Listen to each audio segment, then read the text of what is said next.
my husband's funeral and MIL trying to ruin my life in every way she can. I've finally found the time to make a small update about what's going on in my life after I recently lost my husband and had many problems with my MIL. I'd also like to thank everyone for your kind words and advices and all the support I've received in my previous post and in my private messages. I never thought that strangers could comfort me that much. The funeral was really hard for me, even though it went fine, if you can say so about a funeral. It turned out to be bigger than I had planned because many people loved my husband and wanted to say goodbye to him. The funeral director was amazing, very patient and helpful. One of the police officers who came to my house the day my husband died was also there. I explained him all the situation with my MIL and asked him to watch over the funeral in case she decides to start a scene or something. He was so nice that even though I was willing to pay him, he refused to accept any money from me and basically did it for free, because he said it doesn't feel right to make a business out of something tragic. MIL was also there, but fortunately she didn't make a scene, she didn't yell or do anything inappropriate. She was glaring at me all the time and she was whispering something to some other women, obviously talking shit about me. She didn't try to ruin the funeral though. I guess she realized that it was the last time she could see her son, so she didn't berate me because she knew I'd throw her outside the door as soon as she started. The cremation took about 2 hours, and during those 2 hours I approached MIL to talk about what we're going to do with the remains. I wanted to reach out to her and find out her opinion about it, because he was her son and I felt like I should take her wishes into consideration. I remembered that she wanted a burial instead of cremation, and I can understand that she might want a place where she can come, put some flowers or just sit down and remember her son.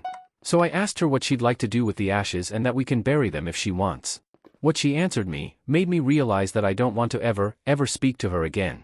She turned to me and said, "Shove them up your ass." And she continued to tell me that she'll make my life a living hell, that I'll never be able to sleep peacefully again, that she'll make sure I get the punishment I deserve for killing her son, and how dare I speak to her at all. I was like, if I really killed my husband, don't you think I'd be arrested already? The police told you I'm innocent, the doctors told you I'm innocent, the autopsy report says I'm innocent, and if you don't believe professionals then I don't know what to tell you. I've no idea what I've done to her, because you don't hate someone out of thin air, you need to have a reason. All I did was love her son. Since she refused to do anything with it, I've the ashes with me now. I don't know what I'll do with them. I like the ideas from the previous post about jewelry or planting a tree, but I haven't decided yet. So now when everything's over, it seems that she has decided to turn the whole town against me. When I returned home today, I was approached by my next house neighbor, a very nice elderly lady. She told me that people are talking horrible things about me. Like I said in my previous post, I live in a small town, where everyone knows everything about everyone. I hate it here, my husband hated it here too. We were saving money to move to a big city where no one would know us. My husband was 23, I'm 25, and I'm already attracting attention to myself as being the youngest widow they've seen in a long time. In small towns rumors spread like wildfire, and my neighbor told me that people are talking that I killed my husband, that I bribed the police and that's why I'm not arrested, that my MIL came to my house and found some medicine that causes blood to clot abnormally and that's how my husband got his embolism, that he was cremated just to get rid of all the evidence, that I was hitting and abusing my husband all the time. Just complete BS and a bunch of lies. I think that most people don't believe, but there are definitely those who do.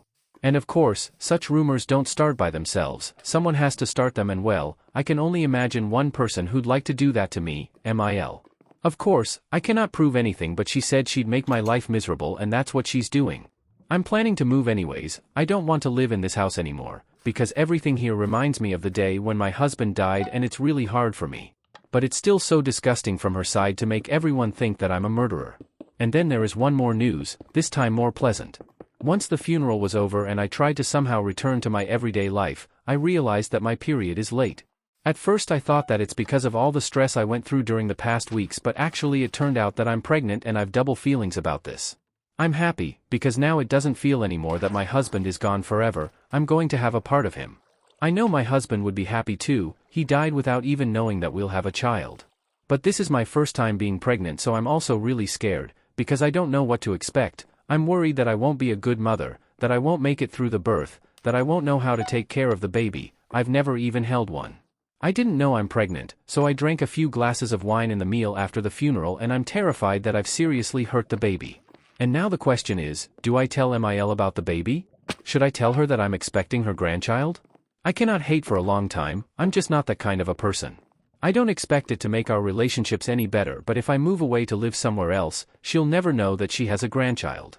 But it's the child of her son, she's the grandmother and maybe should have the rights to know about the existence of her grandchild.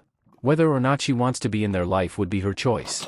And wouldn't it be unfair to the child to prohibit them from knowing her? I've no parents anymore, so she's their only living grandparent. From the other side, she's been treating me so horribly and she's been so mean to me that I honestly don't want anything to do with her. Also, I'm worried that she might tell the child the same thing she's been telling the whole town, that I killed their dad. I don't want her to put those lies in their head. My friend said that with this attitude she doesn't deserve a grandchild. What would you say? Luckily, Maurice was a lot more successful with his business. With the nearest hospital being about 2 hours away, soon every woman in town visited his office. The brothers were smart and came up with a strategy. They would give out free samples of the sour lime caramels to the pregnant women who were not as opposed to the peculiar flavors of the candy. There are many studies demonstrating that a child can acquire a certain taste even before birth. When a mother eats a lot of a certain type of flavors during pregnancy, the child gets a similar tendency. It can work for spicy food, sweet treats, or in the case of the Frockles, sour lime caramels. And boy did it work. Maximilian had to wait a while, but as soon as the first children were born and grew older, they all seemed to crave the sour lime caramels. My grandma had been one of the women going to Maurice, and my mother seemed to be completely obsessed with Frockles candy and especially the sour lime ones. When she was pregnant with me she was craving them more than ever. She told me on many occasions how I would always kick in her tummy when she had one of the caramels. My grandparents passed away when I was only 6, but I always loved hearing the story about the Frockles brothers when my grandpa would tell it. He told me it took some time, but soon the town changed into what it is now. A through and through happy place with the best damn candy.